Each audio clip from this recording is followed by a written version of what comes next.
আল্লাহ রাব্বুল আলামিন সূরা আরাফ ৫৬ নম্বর আয়াতের মধ্যে বলেছেন রহমত কাদের জন্য আল্লাহ তাআলা বরাদ্দ করেছেন। এ দুনিয়ার মানুষ, রমজান মাস আমার আপনার মাঝে আসার পরে রমজান মাস তো পয়গাম নিয়ে আসছে। এ মাসের মধ্যে রহমত রয়েছে, এ মাসের মধ্যে বরকাত রয়েছে, এ মাসের মধ্যে মাগফিরাত রয়েছে, এই মাসের মধ্যে নাজাত। কিন্তু রহমতের দশকে কারা রহমত প্রাপ্ত হবে? কোন সকল ব্যক্তিগুলো আল্লাহ তাআলার রহমত প্রাপ্ত রহমতের কাতারে শামিল হতে পারবে? এ মুসলমান, দুনিয়ার জমিনে যেমন সরকার কর্তৃক বরাদ্দ মাল, বরাদ্দ রিলিফের সম্পদগুলো সকল গরিবরা পায় না, জনসাধারণ সকলেই ওই সম্পদগুলোর অধিকারী হয় না। নির্দিষ্ট কিছু ব্যক্তি যাদের কাছে কার্ড থাকে, মেম্বার কর্তৃক সত্যায়নকৃত যে কার্ডের শো করার কারণে তারা ওই মালের মালিক হয়। আল্লাহ রাব্বুল আলামিন বলে, রহমত যদি পেতে চাও, ইন্না রাহমাতাল্লাহি করিবুম মিনাল মুহসিনিন।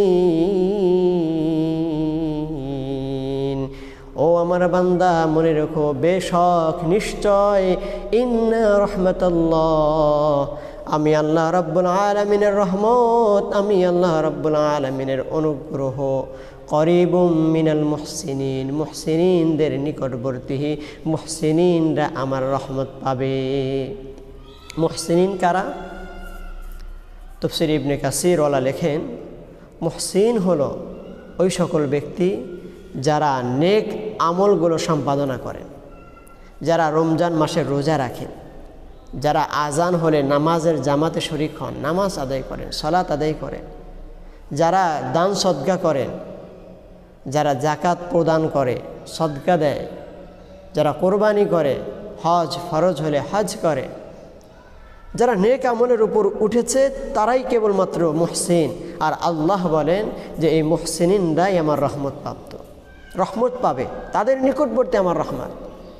এর জন্য আমাদেরকে এই রহমতের দশকে যদি রহমত পেতে চাই, তাহলে আমাদেরকেও রোজা রাখতে হবে, নেক আমল করতে হবে, নামাজ পড়তে হবে, তাহাজ্জুদ আদায় করতে হবে, দান সদকা করতে হবে, মসজিদ মাদ্রাসা এলাকার পাড়া প্রতিবেশী তাদেরকে কিছু দান করতে হবে।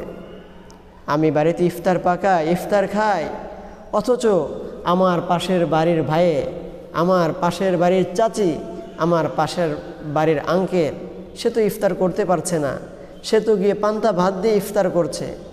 এটা না, তাকে তার জন্য ইফতার পাঠিয়ে দেয়া। আল্লাহ রাব্বুল আলামিনের রহমত তাহলে আমি পাব। এছাড়াও রাসূলুল্লাহ সাল্লাল্লাহু আলাইহি ওয়াসাল্লাম তিরমিজি শরীফের 1924 নম্বর হাদিসের মধ্যে বলেছেন, হাদিসটার মান সহিহ। রাসূলুল্লাহ সাল্লাল্লাহু আলাইহি ওয়াসাল্লাম বলেন, ও আমার উম্মতেরা রে, ইরহামু মান ফিল আরদি ইয়ারহামুকুম মান ফিস সামা।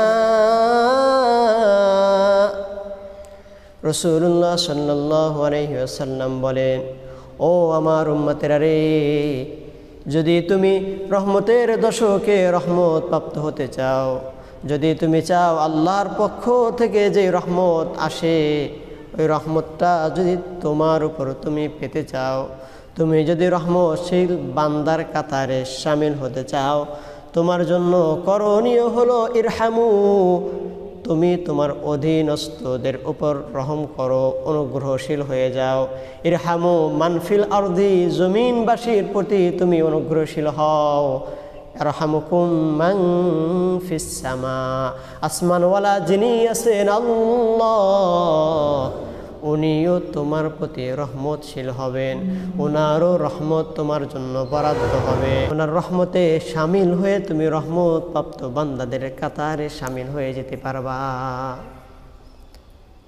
প্রিয় সুধী, আমরা কোরআন ও হাদিস থেকে জানতে পারলাম রহমত পেতে চাইলে, রহমত প্রাপ্ত বান্দাদের কাতারে শামিল হতে চাইলে আমাদেরকে কয়েকটি কাজ করতে হবে। এক নম্বর কাজ হলো মুহসিনিন হতে হবে। মুহসিন কারা? মুহসিন হলো যারা নেক কাজ সম্পাদনা করে, যারা নেক কাজের উপর অটল আছে, নামাজ, রোজা, হজ, যাকাত, দান সদকা, এ সমস্ত নেক কাজ যে করে সে হলো মুহসিন। আল্লাহ বলে তারাই আল্লাহ রহমতের নিকটবর্তী, আল্লাহ রহমত তারা প্রাপ্ত হবে, রহমত ছিল। আর রাসূলুল্লাহ সাল্লাল্লাহু আলাইহি ওয়াসাল্লামের হাদিস থেকে জানতে পারলাম, দুনিয়াবাসীর উপর যদি আমি অনুগ্রহশীল হই, যদি আমার অধীনস্থ মানুষের প্রতি আমি রহম করি, তাহলে আল্লাহ রাব্বুল আলামিন যিনি আসমানওয়ালা উনিও আমার প্রতি রহমশীল হবে।